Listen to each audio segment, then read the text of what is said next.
Minum teh di sore hari ditemani kue talam manis. Ririn Anggraini nama lengkap saya, mari berjumpa, semoga akrab nanti. Saya dari UPJJ UT Jambi, mengambil jurusan komunikasi dan sekarang memasuki semester 3.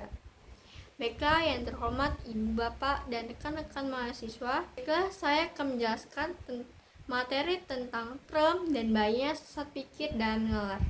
Yang kita tahui, term banyak sekali macam-macam dan contohnya. Di kesempatan kali ini saya akan menjelaskan 3 macam-macam dan contohnya. Term adalah bagian dasar dari suatu proporsi pernyataan logis yang berupa subjek, predikat dalam logika. Term adalah kata atau frasa yang mewakili suatu objek, konsep, atau ide. Term tidak menyatakan benar atau salah, melainkan hanya menunjukkan pada suatu. Contoh dalam proporsi, semua manusia adalah makhluk hidup. Manusia adalah term sebagai subjek, makhluk hidup term sebagai predikat, dan 3 macam term dan contohnya. 1. Term umum atau general term.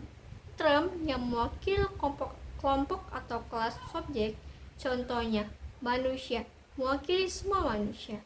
Dalam arti kata lain, manusia adalah makhluk hidup.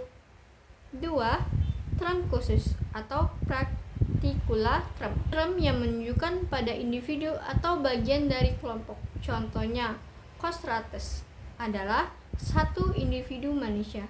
Dengan kata lain, Socrates adalah seorang filsuf. 3.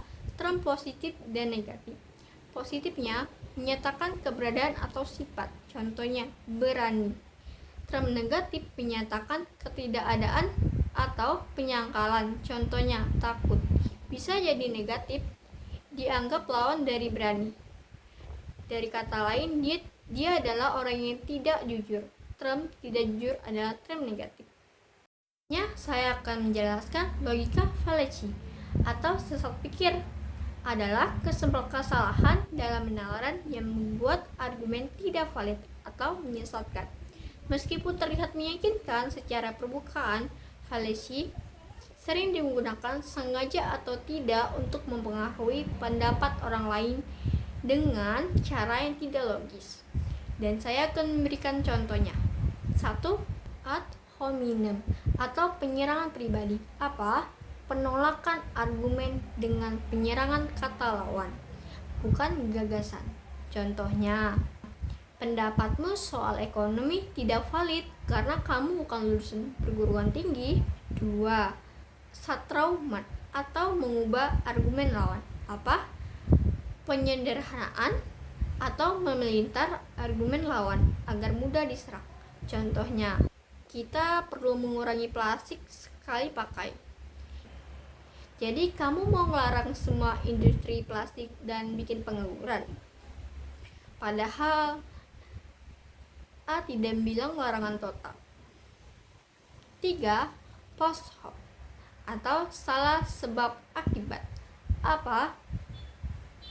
Mengira A penyebab B hanya karena berurutan. Contohnya, setelah pakai masker X, jerawatku hilang, pasti produk ini ajaib. Itu tidak, bisa jadi jerawat hilang karena faktor lain. Dan sekarang saya akan menjelaskan cara menghindari logika fallacy. Bagaimana cara menghindari dari logika fallacy? 1. Fokus pada argumen bukan orangnya. Contohnya, tolak gagasan dengan data bukan kritikan. 2. Periksa keterkaitan logis. Tanyakan, benarkah ini menyebabkan langsung atau hanya kebetulan? 3. Gunakan bahasa yang jelas. Hindari ambiguitas, misalnya bedakan antara sebagian dan seluruhnya.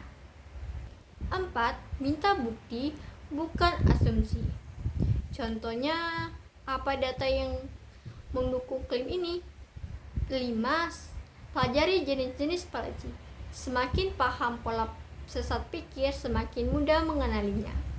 Dan sekianlah penjelasan saya tentang macam-macam term dan pentingnya menghindari dari sesat pikir dalam proses penawaran. Semoga dengan ini bisa mendapatkan pemahaman lebih baik dan mengembangkan pikiran logis. Saya Rin Anggraini undur diri, terima kasih.